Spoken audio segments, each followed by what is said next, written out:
اعوذ باللہ من الشیطان الرجیم بسم اللہ الرحمن الرحیم۔ تو انہوں نے جو کچھ کمایا تھا اس کے برے نتائج ان تک پہنچے، اور جو ان لوگوں میں سے ظالم ہیں ان تک بھی ان کی برائی کے برے نتائج پہنچیں گے، اور وہ اللہ کو عاجز نہیں کر سکتے۔ کیا وہ نہیں جانتے کہ اللہ جس کا چاہتا ہے رزق کشادہ کرتا ہے اور جس کا چاہتا ہے تنگ کر دیتا ہے؟ بے شک اس میں ایمان والوں کے لیے قدرت کی بڑی نشانیاں ہیں۔ آپ کہہ دیجئے کہ اے میرے بندو، جنہوں نے گناہ پر گناہ کر کے اپنی جانوں پر زیادتی کی ہے، اللہ کی رحمت سے نا امید نہ ہو۔ بے شک اللہ سب گناہوں کو بخش دیتا ہے، کیونکہ وہ بڑا بخشنے والا اور بڑا رحم کرنے والا ہے۔ اور اپنے پروردگار کی طرف رجوع کرو اور اس کے فرما بردار بن جاؤ قبل اس کے کہ تم پر عذاب آ جائے، پھر تمہاری کوئی مدد نہیں کی جائے گی۔ اور اس بہترین کلام و پیغام کی پیروی کرو جو تمہارے پروردگار کی طرف سے تمہاری طرف اتارا گیا ہے، پیشتر اس کے کہ تم پر اچانک عذاب آ جائے اور تمہیں خبر بھی نہ ہو۔ مبادا کوئی شخص یہ کہے ہائے افسوس میری اس کوتاہی پر جو میں نے خدا کی جراب میں کی اور میں تو مذاق اڑانے والوں میں شامل رہا، یا کوئی یہ کہے کہ اگر مجھے ہدایت دیتا تو میں بھی متقیوں میں سے ہوتا، یا کوئی عذاب دیکھ کر یہ کہے کاش مجھے ایک بار دنیا میں دوبارہ جانے کا موقع ملتا تو میں بھی نیکوکاروں میں سے ہو جاتا۔ ہاں کیوں نہیں، تیرے پاس میری آیتیں آئی تھیں مگر تو نے انہیں جھٹلایا اور تکبر کیا اور تو کافروں میں سے تھا۔ اور قیامت کے دن تم دیکھو گے کہ جن لوگوں نے خدا پر جھوٹ باندھا تھا ان کے چہرے سیاہ ہوں گے۔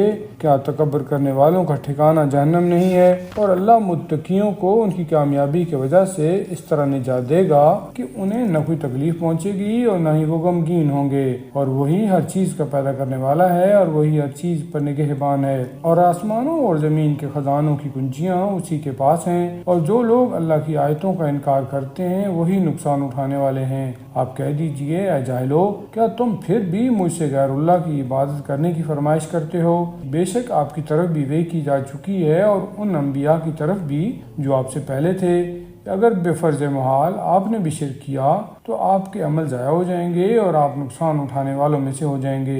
اے نبی، بلکہ آپ بس اللہ ہی کی عبادت کیجئے اور شکر گزار بندوں میں سے ہو جائیے۔ اور ان لوگوں نے اللہ کی اس طرح قدر نہیں کی جس طرح کہ اس کی قدر کرنی چاہیے تھی، حالانکہ قیامت کے دن ساری زمین اس کی مٹھی میں ہوگی اور سب آسمان بھی اس کے دائیں ہاتھ میں لپٹے ہوں گے۔ وہ پاک ہے اور برتر ہے اس شرک سے جو وہ کرتے ہیں۔ اور پہلی بار سور پھونکا جائے گا تو جو آسمانوں میں ہیں وہ بھی اور جو زمین میں وہ بھی سب بے ہوش ہو کر گر پڑیں گے، سوائے ان کے جن کو اللہ چاہے گا وہ بے ہوش نہیں ہوں گے۔ پھر دوبارہ پھونکا جائے گا تو وہ ایک دم کھڑے ہو کر ادھر ادھر دیکھنے لگیں گے، اور زمین اپنے پروردگار کے نور سے چمک اٹھے گی اور نامہ اعمال رکھ دیا جائے گا، اور ان پر ظلم نہیں کیا جائے گا، اور ہر شخص نے جو کچھ عمل کیا ہوگا اسے اس کا پورا پورا بدلہ دیا جائے گا۔ اور لوگ جو کچھ کرتے ہیں اللہ اسے خوب جانتا ہے۔ اور جن لوگوں نے کفر اختیار کیا وہ اس خدائی فیصلہ کے بعد جہنم کی طرف گروہ در گروہ ہانکے جائیں گے، یہاں تک کہ جب وہ اس کے پاس پہنچیں گے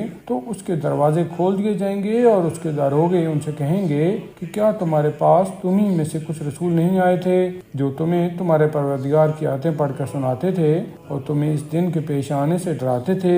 وہ جواب میں کہیں گے کہ ہاں آئے تو تھے لیکن ہم نے نہ مانا، کیونکہ کافروں پر عذاب کا فیصلہ ہو چکا تھا۔ پھر ان سے کہا جائے گا کہ جہنم کے دروازوں میں داخل ہو جاؤ، اس میں ہمیشہ رہنے کے لیے کتنا برا ٹھکانہ ہے متکبروں کا۔